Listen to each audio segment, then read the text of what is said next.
everybody. Be seated. So much room up here. Good afternoon, everyone. Good afternoon. Good afternoon.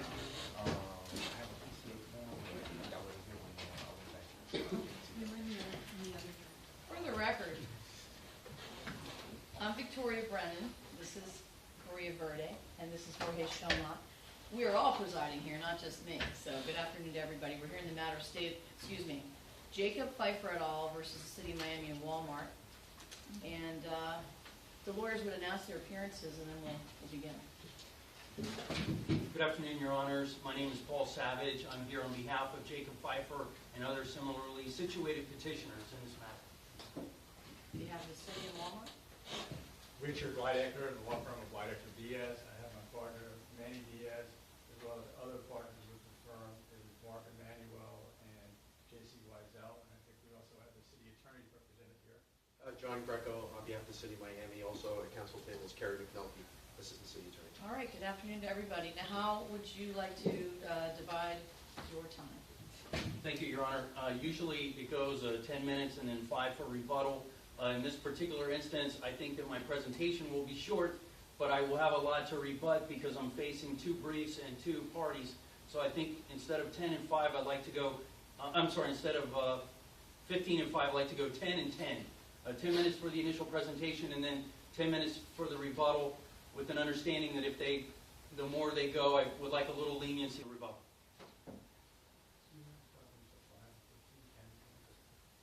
I think we would just ask for 10 for the city to go first and maybe 10 for outside to go, if that's okay, Your Honor. Sure. Okay. Thank you, Ron. You want to start? Thank you, Your Honor.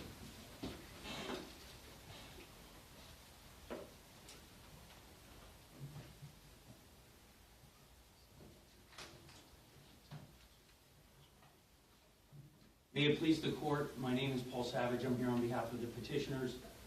I thank you and the court for taking the time to review our briefs and to convene this oral argument.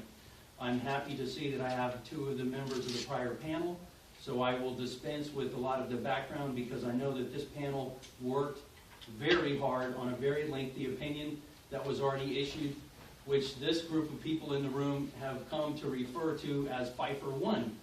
And in Pfeffer 1, Your Honors, remember that the allegation among the one that the court held to have merit was that there is a variance present in the application submitted by Walmart. And really what we're here is on a clarification, if you will, or an understanding of the intent of this court's mandate in Pfeffer 1. My position and what I'm here to tell Your Honors is that Pfeffer 1 was flouted. The mandate was flouted. It was not followed. It was given as little credence and as little import as possible. I believe that this entire process has been cheated, and that's a very strong word, and I'm going to explain why I use it. The process has been cheated because, unlike any other factor or any other condition or any other change in an application, that typically happens along the way.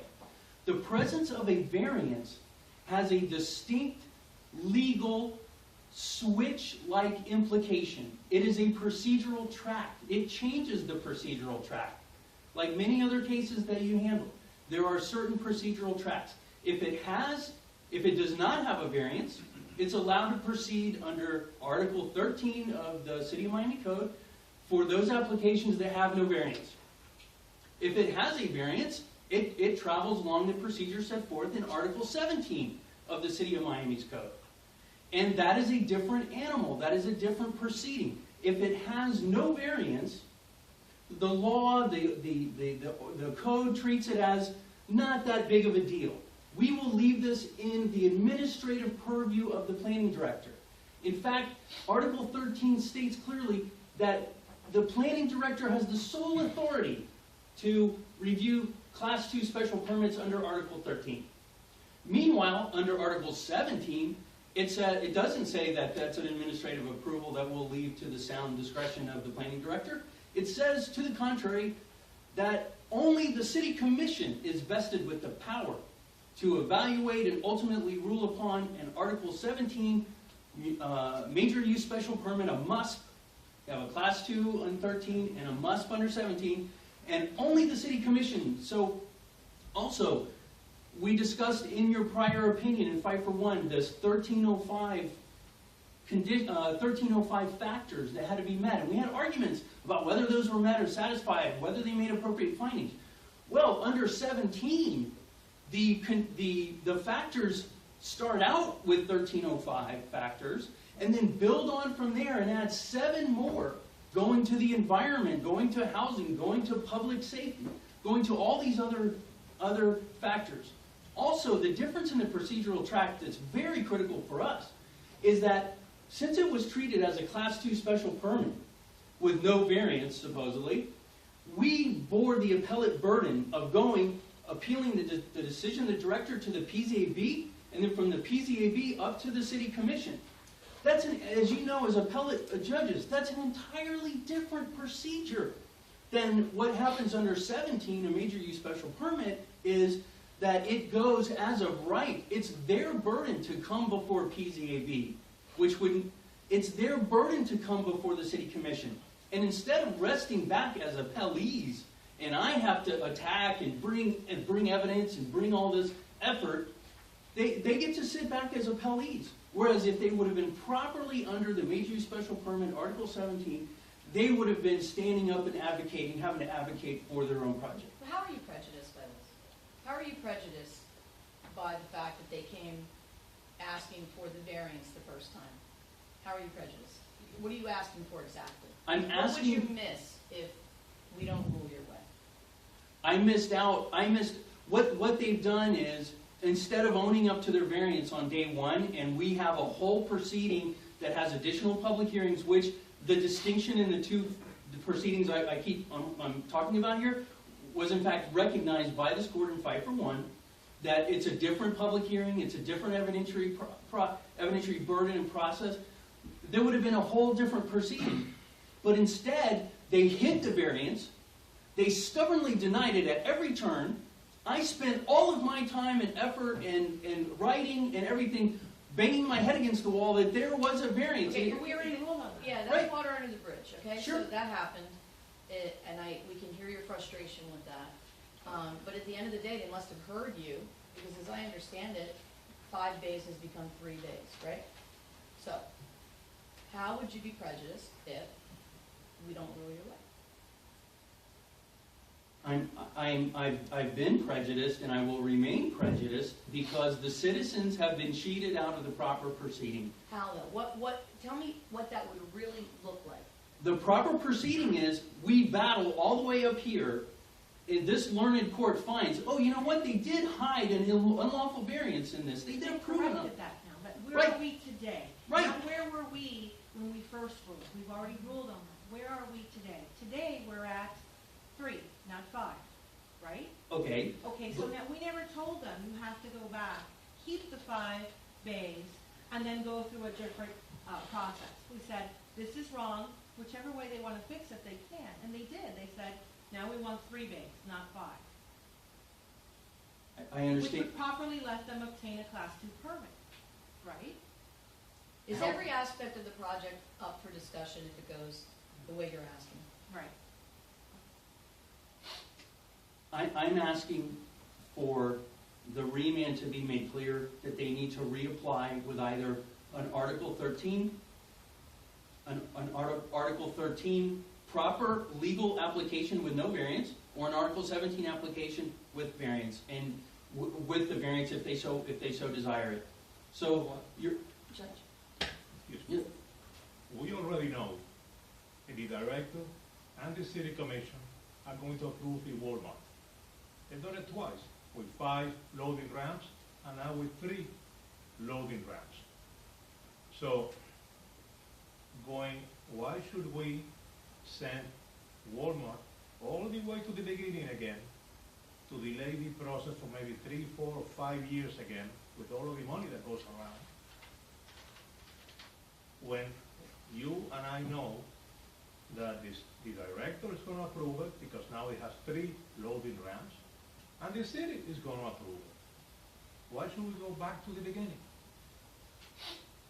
Because they were able to take the easy route and the easy proceedings by claiming we have no variance, and that cut off certain hearings, that cut off certain reports, it cut off 7 other factors that would have been present under Article 17. But they and have no they're- variance now. That's Pardon? what, we have to see it this way. Where are we today? Today, there's no variance. You would agree with me on that. Aren't they applying now for only 3 loading berths instead of 5?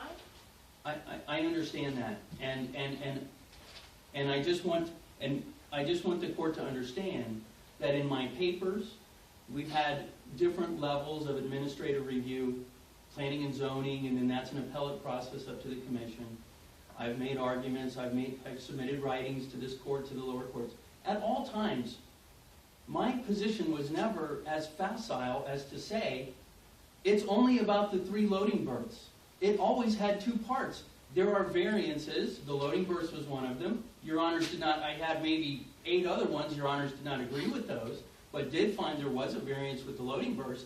And at all times, in the beginning, the middle, and the end, my position is, and that has a legal consequence. All right, in your 1 minute left on your first portion of your argument, Thank can you you. explain to me, or answer my question finally, specifically, Yes, how are you prejudiced? What did you not get to present in the first application because of the nature of the first application?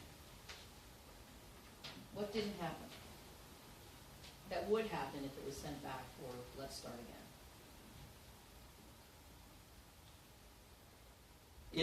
if they had submitted, if they had submitted a lawful application owning up to their variance, we would have been entitled to a general report by the, under 1702.21, a general report made by the director. The director himself must refer it to the PZAB, not me laboring on an appeal.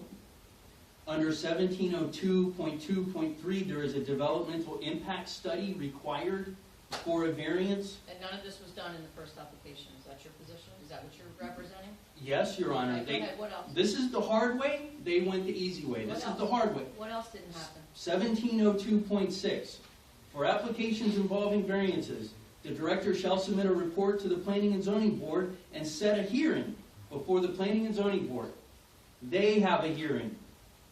Then 1702.8, the hearing shall be set in front of the City Commission. They have to set those hearings and notice them.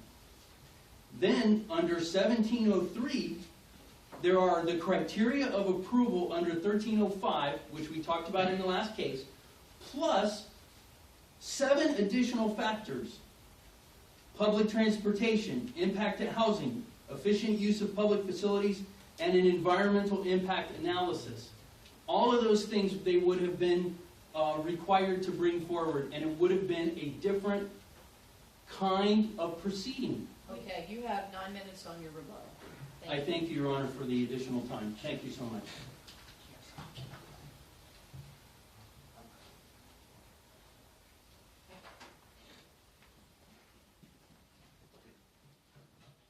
May it please the court. John Greco, on behalf of the City of Miami. Let me make it very clear. There's a different procedure if there's a variance. But in this case, the petitioners got what they asked for and what the court ruled on at the hearing before the City Commission on remand, which was a de novo hearing.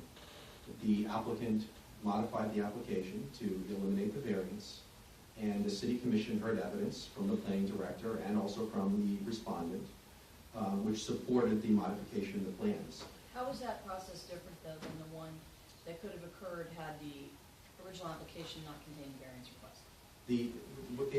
The track it proceeded on was one for a Class 2 special permit, where the planning director makes a decision, and it could be appealed, and it proceeded through that process. There was a hearing before the Planning, Zoning, and Appeals Board. There was consideration before the City Commission. So there was... So the commission heard it, the planning and zoning heard it, the director reviewed it, and the impact was analyzed? Yes, Okay. absolutely. And so what was missing, the public? No, when it goes before the Planning, Zoning, and Appeals Board, and when it goes before the City Commission, the public is allowed to speak. And in fact, last time they did speak. And it was noticed and everything? Of course. And Let me one question. If you had proceeded originally without the variance, it would have gone through the class two Same permit track. process, Exactly. which already took place. Exactly, same exact process. So That but for that variance, this would have gone through, we would never been here. is- And exactly. that's what you're applying for now, Well, what? Yes. without the variance. Right, because, and let me, I think that, you know, if you remember and if you look back, this wasn't a situation where the parties thought there was a variance, particularly as to the birds. I mean, there was a struggle in terms of how the city had How to historically take 5 and interpreted. make it 3. And I, How to interpret total, what I it means I total remember or not. that argument and the discussion, and the court, you know, looked at the plain language of the zoning code and determined that, well, you know, total means maximum, and you can't have more than 3. Upon remand, the city commission, admittedly, if the city commission and the applicant wanted the 5, it would go on a different process, but because they had, you know, heard the court's opinion and obviously followed the mandate, they determined that 3 was appropriate, and evidence at the hearing supported it. There was a full hearing, the public had input, and the commission exercised its authority, the de novo authority that this court commented on in its opinion, and approved the project with that modification, because there is no variance anymore. To send it back to scratch would be an act of futility. I mean, it would be doing the same exact thing and reach the same results. So with all that in mind, the city would ask that the court affirm the action by the city commission. If you have any questions, I will respond. If not, I will turn it over to Mr. Lightbecker. Thank you.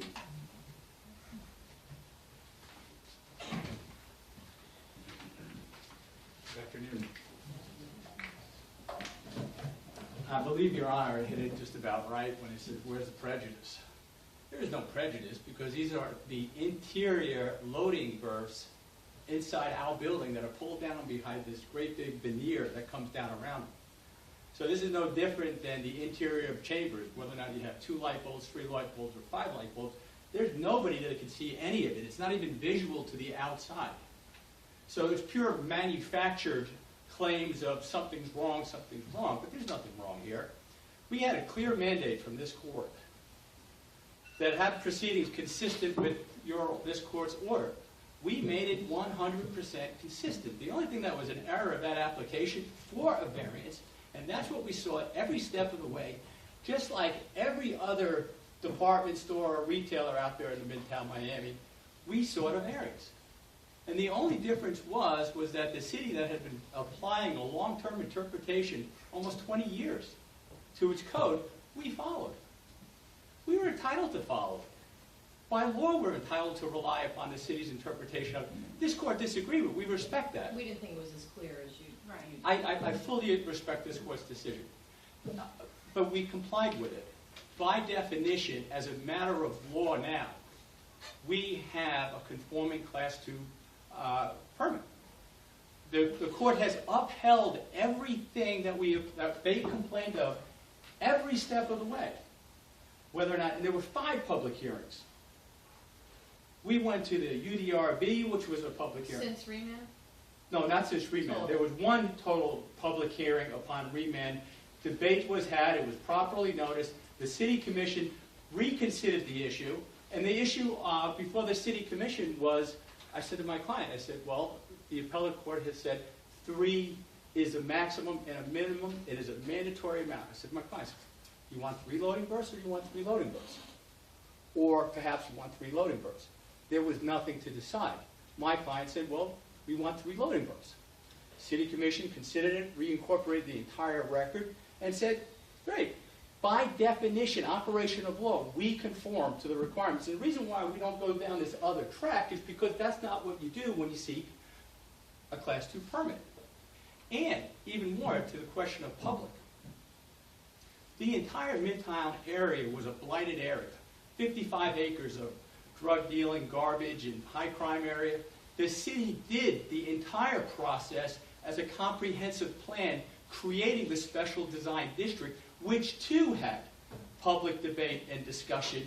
And then it created this pre-packaged design. So when clients like mine come along, Walmart, all the big retailers, they say, okay, this has already been done and it's pre-packaged, so if we comply, and all of the public hearing and the debate, we can then build. So that's how the process was set out to do.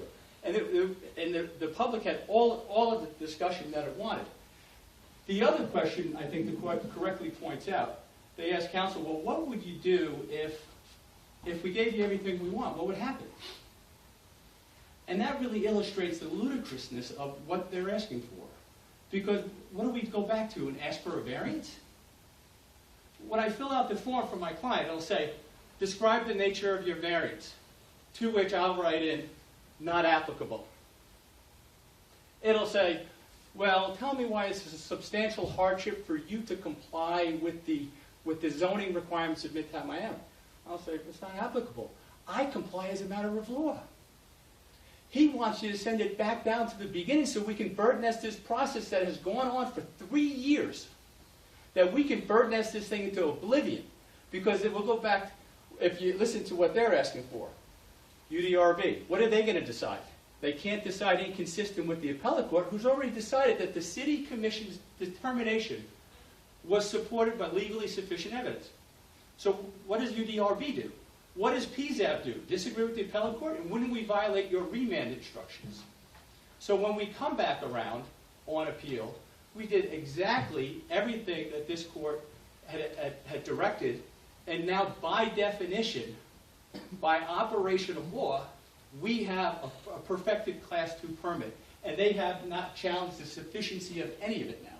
All they're claiming is, hey, let's see if we can bird nest this process so that we can take a 3-year process and keep this blighted land as blighted land and continue in this process until everybody just gives up and leaves blighted land as blighted land in the city of Miami again. Is there any questions I can address? Thank you. Thank you. Final word? Pardon me, Your Honor? She said final. Final word? Yes, Your Honor. You have 9 minutes. Thank you, Your Honor. I would just like to read, Your Honors, from the Pfeffer 1 decision that was already published. Finally, the most compelling argument of the petitioners is that the Class 2 special permit improperly granted variances, which are subject to a stricter standard of review and notice and public hearing process. In other words, petitioners allege that a variance from the code cancels the Class 2 special permit and requires that the application be resubmitted under the other applicable provisions governing variances. That is, as Your Honors agreed, that is our most compelling argument. We are here defending the process. We are here defending the code, which, as Your Honors know, has the same import and force of law as do Florida statutes in other cases that are not municipal cases. This is our law. But, excuse me, if there's no longer a variance, why should we send it back and delay the process 3 or 4 years? Well, I do have to take issue with some of the things that were said by opposing counsel. Number one, please do not lay the 3 years so far at my front door when in fact they stubbornly refused to recognize that they had a variance in their application, which this court ultimately ruled and held that they were incorrect. No one's blaming you, counsel. Okay. There was a variance. They denied the existence of the variance. We've already ruled on that. Okay? What he's asking you is, now that there is no variance, where are we today? Today we're at a Class 2 permit, whether or not it's properly granted, with no variance. That's where we are. They went and they removed it. So why should we send it back to do the entire application all over again? Wouldn't we be here at the same place? Let's say they reapplied, no variance. It's going to get approved. Why do we make them take another 3 years to get a result? We know it's going to happen. Well, number one, we don't know how long that it's going to happen. And number two, with all respect, I believe that it is outside of the walls of this building for any of us here to opine about what the City Commission is going to do, or we know what the City Commission is going to do. Well, if we follow a pattern, we'll know that what they're going to do because they've done it twice. That's right, and sometimes administrations change at the City Commission. But, I'm sorry. The city said that there's no review, procedural due process, that hasn't already been given to this request. Do you agree with that? I disagree. Why? Because, as I've explained, there is a procedural tract under Article 13. What's different about the process? The process, again, is, it's administrative under Article 13, the Class 2. Literally, what's different about the process? Literally, the director can sit there and approve it, period. But that didn't happen here, did it? That's not how that went, is it? Absolutely not, Your Honor. How it went is, I was there and I filed a timely appeal, and then I timely appealed to PZAB, and then I timely appealed to Commission, et So cetera. everybody looked at it, and everybody had an opportunity to be heard. Is that true? I would say that we had an opportunity to come forward as appellants. And the public did too? Is that true? You agree? Because that's what the city was saying. Public got to hear it, the director got to hear it, the commission got to hear it, planning and zoning got to hear it. Who didn't get to hear it? That would hear it now if we rule in your favor. Well, if this is the way that the law works, then I think I need to change my hat and work for developers and immediately The advise way the them. law works is when a judge asks you a question, you might think about answering it. Okay, Your Honor. How would the process be different? Who didn't hear it? Who would hear it that didn't already hear this application if this was sent back to start over?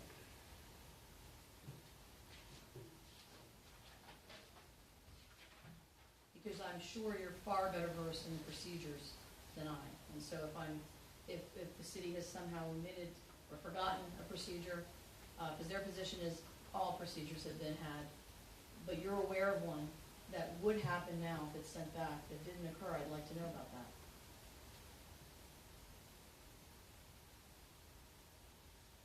If it's sent back and starts in the beginning, and they do not have a variance in it, it will proceed along as a Class 2 special permit. Okay, that's like almost talking Swahili. That's what I want to Okay. hear. Who would hear it? Who would review it? Who would have a chance to be heard about it that wasn't already heard? Who? What entity?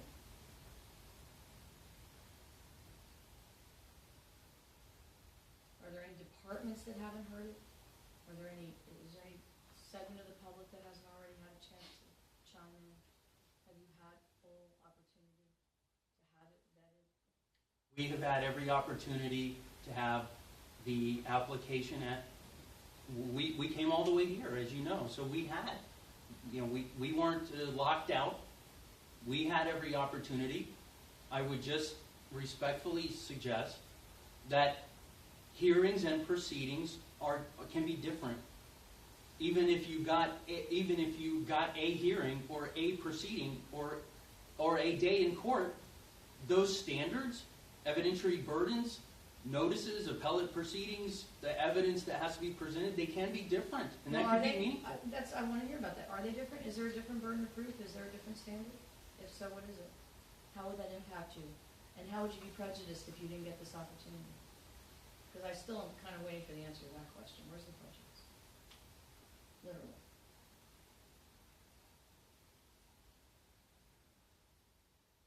They hid the variance. We know. They cut us off of those proceedings. Okay, but That's not And- where we are today, counsel. Answer the question. Where's the prejudice? The public and the citizens are entitled to have the code followed as it's published and written.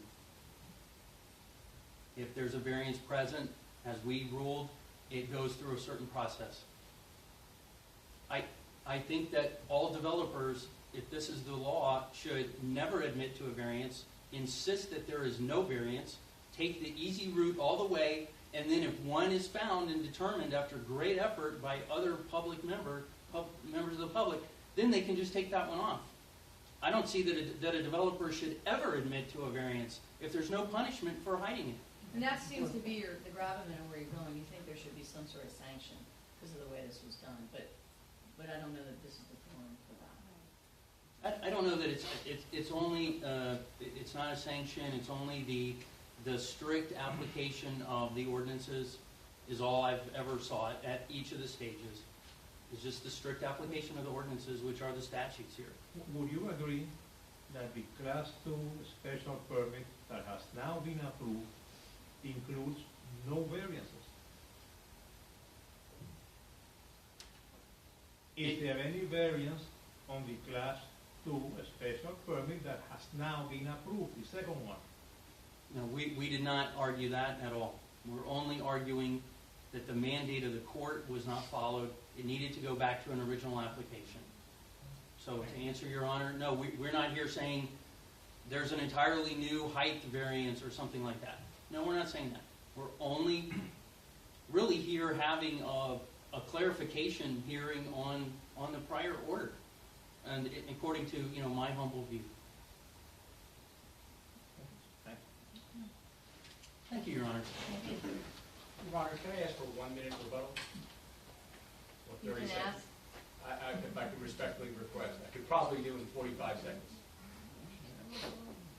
Sure. Thank you. I would just say thank you for your time, too. The answer is nobody's been prejudiced. We've had one public hearing creating the whole design district over there, which is a benefit for all of Miami. Then we had 5 public hearings that followed for this individual application. Everybody had as much hearings as my client has had, as many public hearings. Brickell wouldn't have anything built on it but tents.